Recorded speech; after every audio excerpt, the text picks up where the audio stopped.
DJI Pocket 4 is the camera that I'm waiting for impatiently. I've been using the Pocket 3 for more than 2 years now. Here's the link to a very long-term review. You can see the footage that is coming right out of the camera at this moment. I still have my very first original DJI Pocket 1 unit working perfectly fine after so many years, and it saved my butt in my trip to Thailand when I basically destroyed my Pocket 3. I love both of those cameras for its video quality, the tiny form factor, portability, and overall quality. But I ditched the Pocket 2 when it was released, and I'm afraid the same might happen with the Pocket 4 if all of those predictions and leaks are going to be true. Let's have a look at these predictions and leaks together, and let me tell you why I might not go for this camera and maybe wait for DJI Pocket 5, and what is my actual wish list for the Pocket 4. And at the end, I might go a little bit crazy with my imagination. Let's get right into it.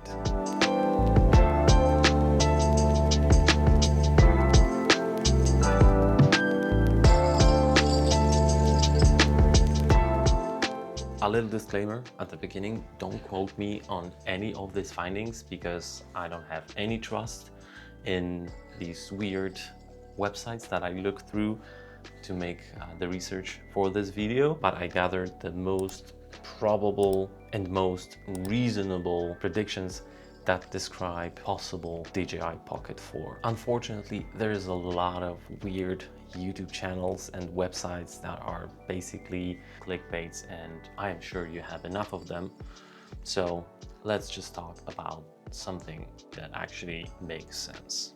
Let's start with the rumor that the DJI Pocket 4 will be released in 2 different versions, one with a single lens and one with the dual lens setup. Is this going to be the case? I'm not so sure. And do I like it? Not really. I would rather have one solid option than 2 options with some weird trade-offs. Whether the 2 options are true or not, the dual lens setup is repeatedly appearing in majority of these leaks in the internet. It also seems realistic that the sensor sizes for the dual lens setup will be similar to what we already have in the DJI Air 3S drone. So 1-inch sensor for the main camera with 20mm equivalent, the same as we already have in Pocket 3. And for the second lens, the tele lens, equivalent of 50 to 70mm with a smaller, probably 1/1.3-inch sensor. And to be honest, I'm not sure if I am convinced that the dual lens setup is a good decision from DJI. I have different opinion on that, but let me elaborate that in the second part of the video, so my wish list. And while I was going through all those leaks, predictions, etc., I didn't find out a lot of information about the possibility of using the 6K resolution. So maybe the DJI will still stick to 4K, which is, at least for me, good enough. Instead of having 6K resolution, I would rather go for bigger sensor and then having more light coming into 1 pixel. Recently, DJI released a DJI Action 6 with square sensor. And at the very beginning, I thought it was a great idea and I was pretty hyped about it. You can also see it in my previous video about the DJI Pocket 3. But lately I've been digging around this topic and it seems that it's not as good as it sounds. Because the sensor is square, so the 16:9 is actually using less of a sensor. If that's the case, I don't want the square sensor in the Pocket 4 because it might actually be worse, and I prefer the image quality over any kind of possibility to use the image I record both in vertical and horizontal videos for different types of social media. We can also hear a lot about the Pocket 4 being slimmer but longer than the Pocket 3, which will allow to use better battery, up to 20% more than what we have in Pocket 3. It gets slimmer, so it's probably even more portable, more pocketable, and it gets better battery. So I'm all for that. In terms of other improvements, other features that we can hear about in all those publications, we hear a lot about AI functions, and it sounds like it might be possible. Everyone is screaming about the use of AI in their product, so I think that DJI has to do the same thing. We can hear about better tracking with the active track, using AI to predict your movement, which is great, of course. We can hear about the denoising using AI, and that might help with the low light performance of the camera. Even though I am not that hyped up about the AI, in this case, I think it might be actually helpful, and it might increase usability and the image quality of the camera. DJI Pocket 4 might have internal ND filter simulation, okay? Hold your horses. It's not the actual physical ND filters. It's basically a digital effect on the image. But it is a thing in a different cameras on the market. So it is actually possible that they will put it inside of the DJI Pocket 4. If it's going to be as good as the physical ND filters, probably not. But if it will cover like 90% of what can be done with physical ND filters, then why not have it? It sounds like it might be very convenient, but at the same time, I have mixed feelings about how well it's going to work. So I'm not sure about that, but let's see. And about the release date, it didn't happen in September, it didn't happen in December. It seems like it will not happen in January. We are very close to the end of the month. We hear more and more rumors that it will happen maybe even in March or later. In some cases, we hear about May and June, especially in publications where they claim that the DJI will have two different DJI products, single lens and dual lens, or DJI Pocket 4 and DJI Pocket 4 Pro, that the DJI Pocket 4 will be released in March or April, and DJI Pocket 4 Pro will be released in May or June. And for me, it sounds not very reasonable, because then nobody would buy the Pocket 4 blindly, not knowing what to expect from the DJI Pocket 4 Pro. But this is what we can hear in the market. Okay, so this is it in terms of the most probable, the most interesting rumors. And now let's go to my actual wish list for the camera. And I might go crazy, especially at the end, but tell me in the comment if any of this crazy thing can happen. Maybe not with the Pocket 4, because we more or less we know what will happen, but with Pocket 5 or maybe Pocket 6 in the future. What matters is the image quality, usability, and portability of the camera, especially in terms of DJI Pocket 3 or 4. These are small cameras. We can basically take it anywhere we want, even though they provide excellent image quality and they're very easy to use. Let's start with the image quality. I don't really like the idea of the dual lens setup. The camera becomes bulkier and heavier without actually improving the sensor and the image quality of its predecessor, so the Pocket 3.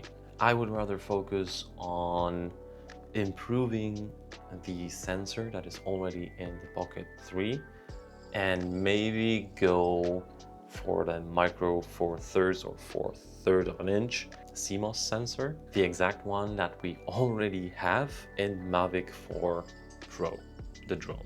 And yes, this is what I actually hoped for when the internet announced that the DJI Pocket 4 is coming. It seems like it won't happen, and also you might say, well, Mavic 4 Pro has a very big camera module, right? So I don't think it's a good idea to put it in such a small device as the Pocket lineup is. Well, not really, because it has also two other sensors with their own lenses inside of this camera module. And I just want one big sensor with a great lens, and I can get rid of the other two. I don't care about the telelenses. And these lenses in the Mavic 4 Pro are actually also very big. They are bigger than in the Pocket 1 and Pocket 2. With getting rid of the Mavic 4 Pro tele lenses, we get the perfect lens for Pocket 3. And imagine 4/3 CMOS sensor with Hasselblad lens, 6K maybe HDR. That would make the DJI Pocket 4 or maybe 5 the low light king.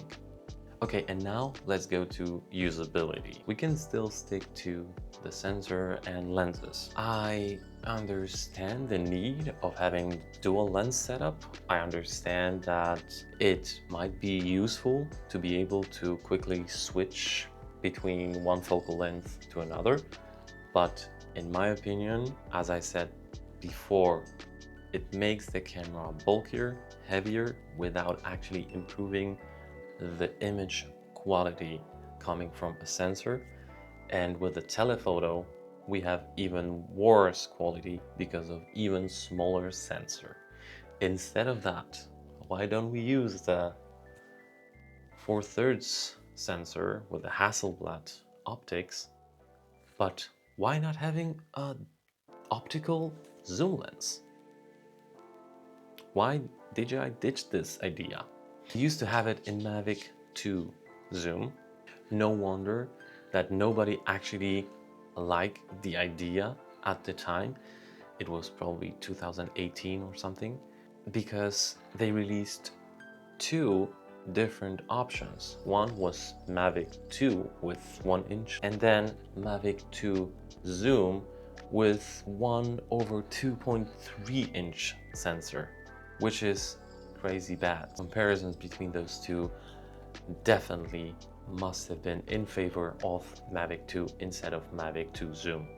So yeah, I am adding optical zoom lens into my wish list, and in addition to the 4/3 of an inch sensor, that would be killer of a camera, and the usability would be great because you would have at least 2 or more focal lengths to choose from, and you wouldn't have to sacrifice the image quality to choose a smaller sensor to record more compressed videos. I'm not a technician, so I might not know everything about the optics, and someone might laugh at me in the comments, so let me know if you know more about the optics. You can tell me. It would require so many different optical solutions to put in such a small device. It's impossible. What are you talking about?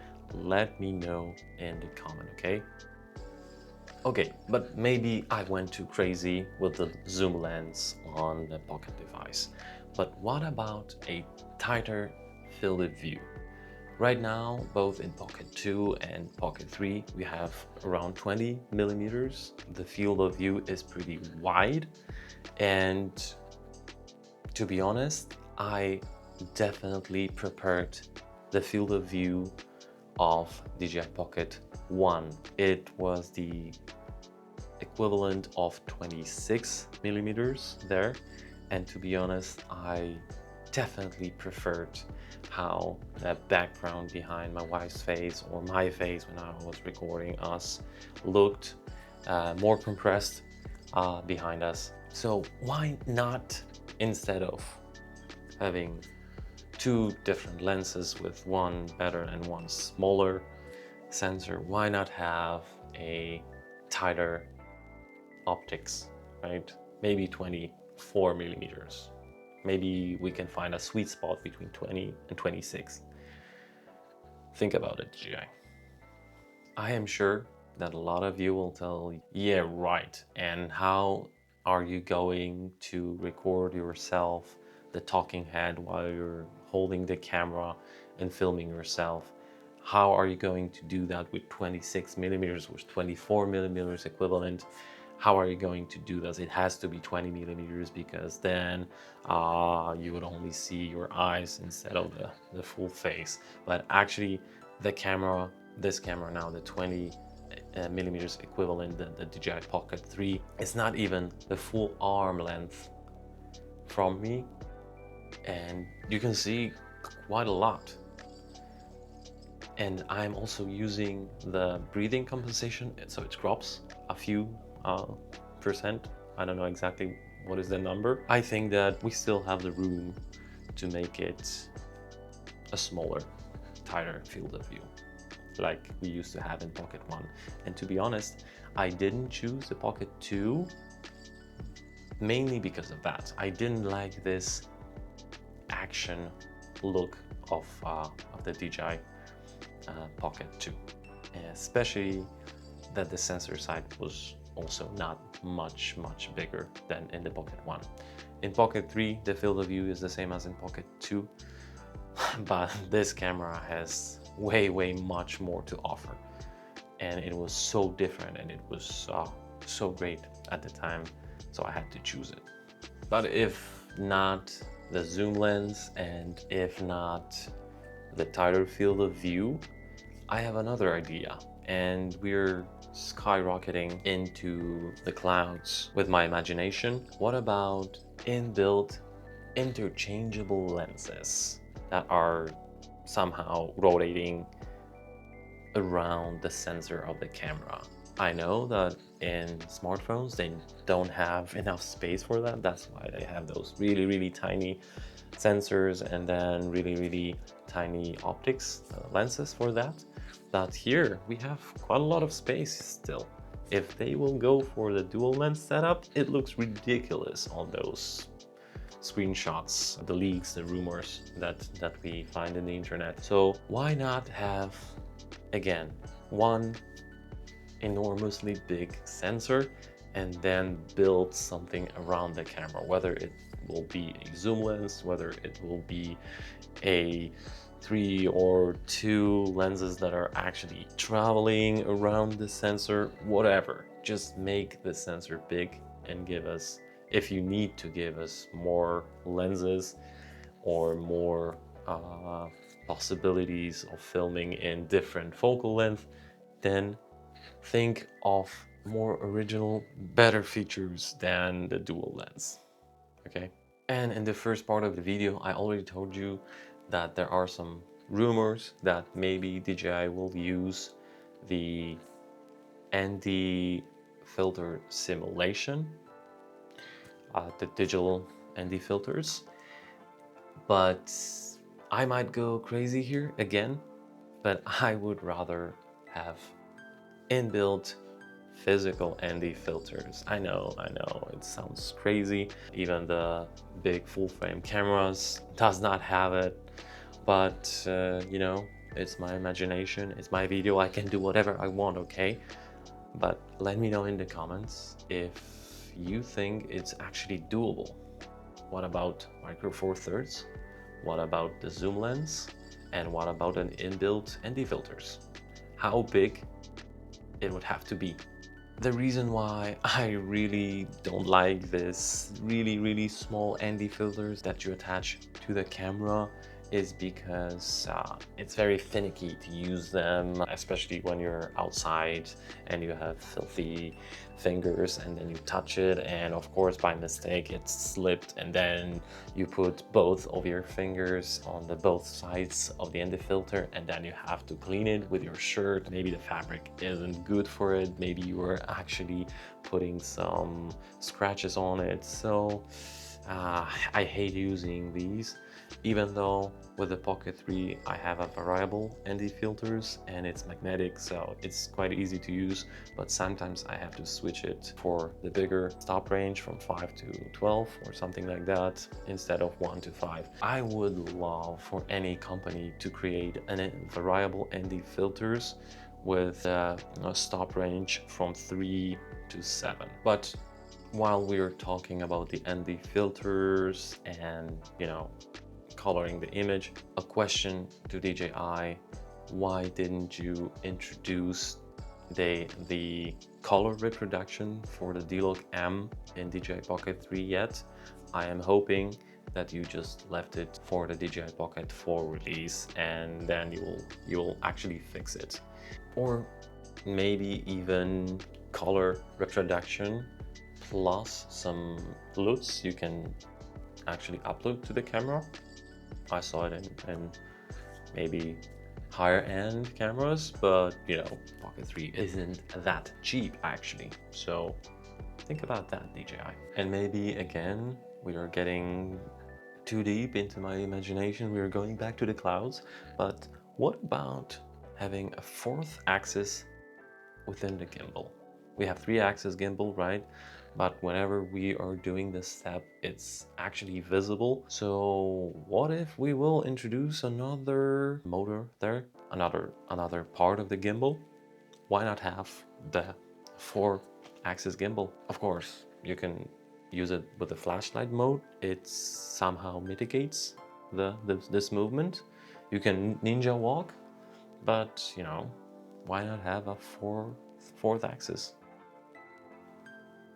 Okay, that's enough in terms of usability.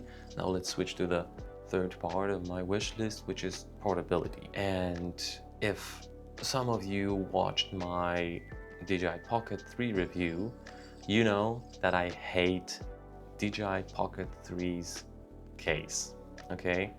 It's the worst case in all areas, starting from the camera placement to the gimbal protection to access to SD card. Everything is wrong about the case. If you want to know more, go and see my very long-term review of the camera. They definitely need to fix this issue. I have a hint for DJI. Just use the same methodology you used for the Pocket 1.